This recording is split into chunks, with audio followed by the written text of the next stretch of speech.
Welcome back to Molding Our Monkeys, where we're on a journey to mold our monkeys and inviting you to come along. Today we're going to start a series on dyslexia. Why is that important? Because 1 in 5 people have dyslexia.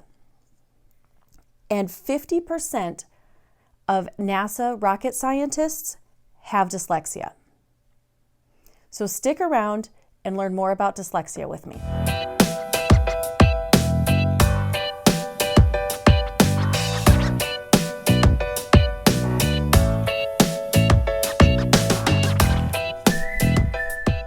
Welcome back.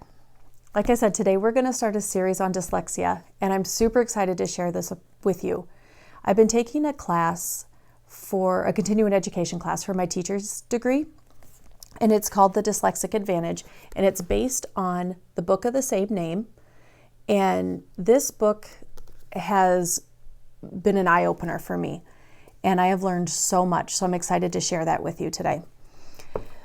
Today's video is going to be a little bit about the signs of dyslexia, some of which you probably already know and think about, and some that you might not associate with dyslexia. So typically when you hear the word dyslexia, you think of the letter reversals. B's turns into D's, or P's and Q's. You know that most people with dyslexia have a difficult time reading. Their spelling is a difficult subject for them. They might read words backwards. So instead of reading stop, they might read pots, things like that. Some of the things that I learned in this book, that I've learned in our class so far, that are signs of dyslexia are late talking, altering word parts. So they might say something like burlaps instead of perhaps, word instead of world. They have difficulty retrieving words from memory. That one I never associated with dyslexia, but as I've gone through the class, it makes a lot of sense. And we'll get more into details of some of these as we progress in our series here.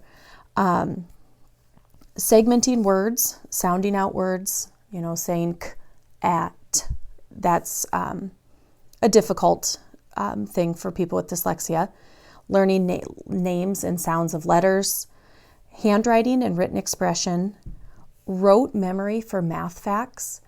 Rote memory is being able to recall facts quickly. So that might be your multiplication facts, your division facts, dates, names, phone numbers. Being able to come up with those things quickly is your rote memory, and that's a struggle for some people with dyslexia. Their processing speed, how fast can they take in information and understand it in their head and then be able to show that information, whether that's verbally or written. Motor coordination, that one surprised me too. Large motor skills can be difficult for people with dyslexia.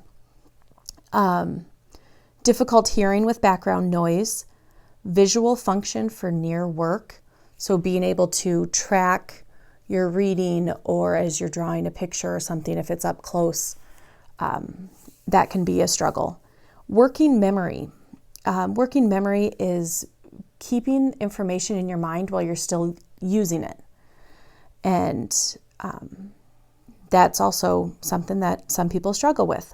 Mastering procedures.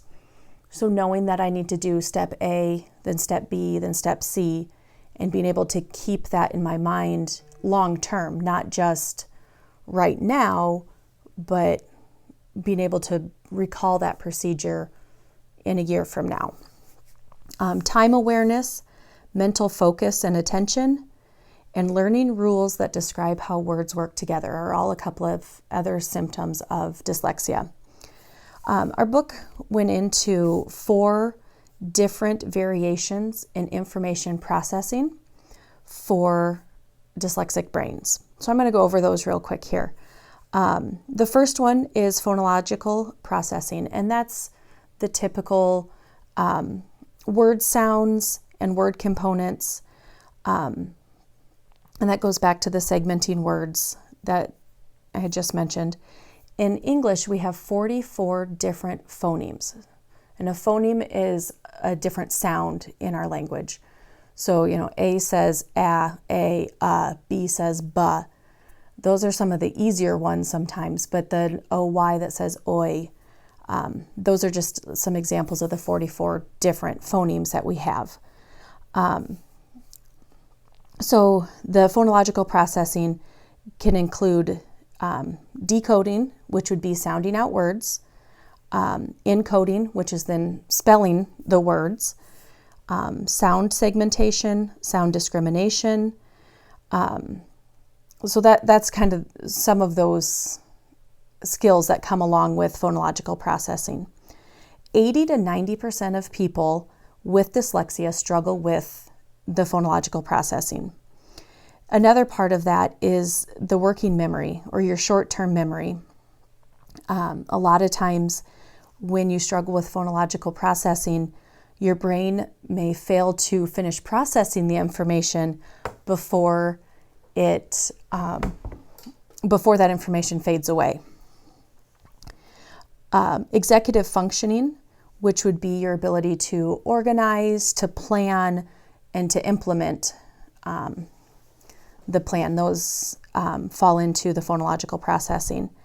And also it leads to difficulty learning the rule-based procedures.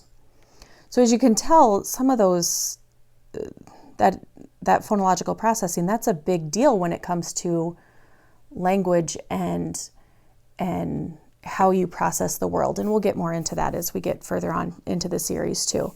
The next variation in information processing is procedural learning. And that's learning how to do something and making it automatic. And for many people with dyslexia, that's a very difficult skill to master. Our book said up to 50% of dyslexics struggle with the procedural learning. So it's going back to that, I need to know A in order to do B and then C. And so this is,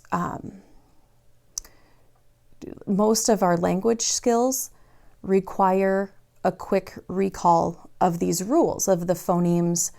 And so if you're struggling with being able to remember the rules, you can't recall them quickly enough to understand the text that you're reading. So things like math facts, dates, complicated procedures for things like long division, fractions, all of this ties into the procedural learning. Another part of the procedural learning is that it's hard to learn just by observing. They need to be doing, they need hands-on opportunities in order to help master each of these steps. My book here talked about the square root rule. So it takes the square root longer to learn something. So if a task takes a non-dyslexic person 4 hours to master, it takes twice that long for a dyslexic. If it takes 100 hours to master for a non-dyslexic, it takes 10 times as long for the dyslexic. So we need to be able to teach our kids how to work around these challenges that they're presented with. With the procedural learning, because it's harder to retain these procedures, these rote skills, a lot of them will show slower work output with things that you may think should be easy. But because it's harder to retain these procedural steps, many people with dyslexia find new and better ways of completing the tasks. And that's a big part of what we're going to talk about in the next couple of videos too. The next variation in information processing is the left brain, right brain processing. Your left brain typically focuses on fine detail processing.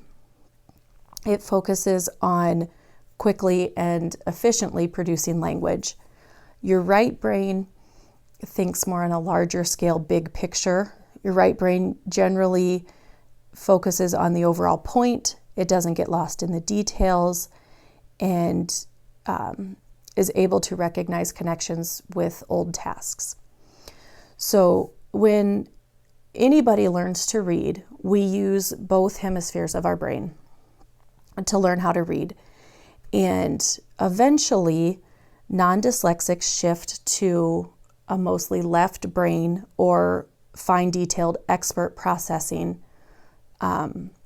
But people with dyslexia generally stay on the right brain processing.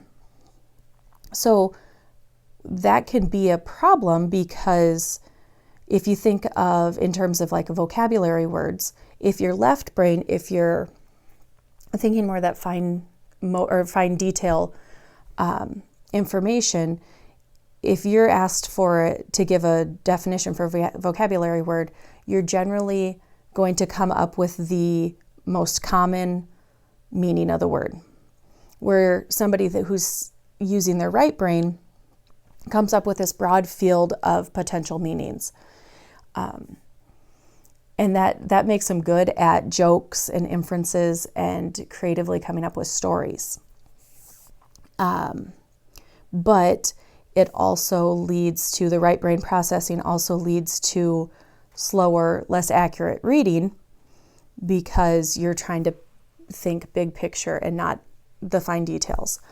So you need more effort to process.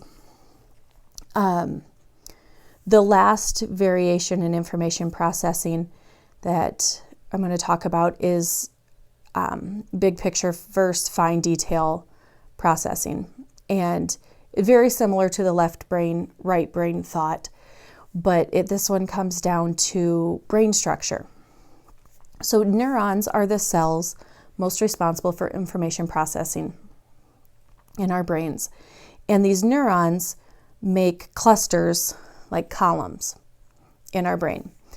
And with a dyslexic brain, the space between the columns is actually larger than normal, which makes it easier for people with dyslexia to make these big picture connections. Where with people with their microcolumns closer together and they're normal, it's easier to make the fine detailed connections. So the longer the connections, like in the dyslexic brain, it is weak at finding fine details, but good at the broad picture and problem solving. With the microcolumns being farther apart, it lends to challenges with listening and vision, motor function, attention. But the big picture that the dyslexic brain is able to come up with, they can excel at drawing ideas from all sorts of places. So as we go through this series, we're going to talk a little bit more about what each of those information processing ideas means to dyslexic. Okay, so I know that was a lot of information, and this series on dyslexia is going to be a little bit different than some of the other things that we've put out on our Molding Our Monkeys channel. But I think it's fascinating information and can really apply to anybody, whether you've got one of your kids that has dyslexia or not. A lot of the information that we're going to talk about in the rest of the series can be applied to all different learning styles. So thanks for tuning into part 1. I hope to see you back with part 2 soon. My brain just goes, psh, shuts off. Do you realize that your camera looks like a face from this angle? You can't just start that section again. And that... Okay, you're good? All right, that's my least favorite part.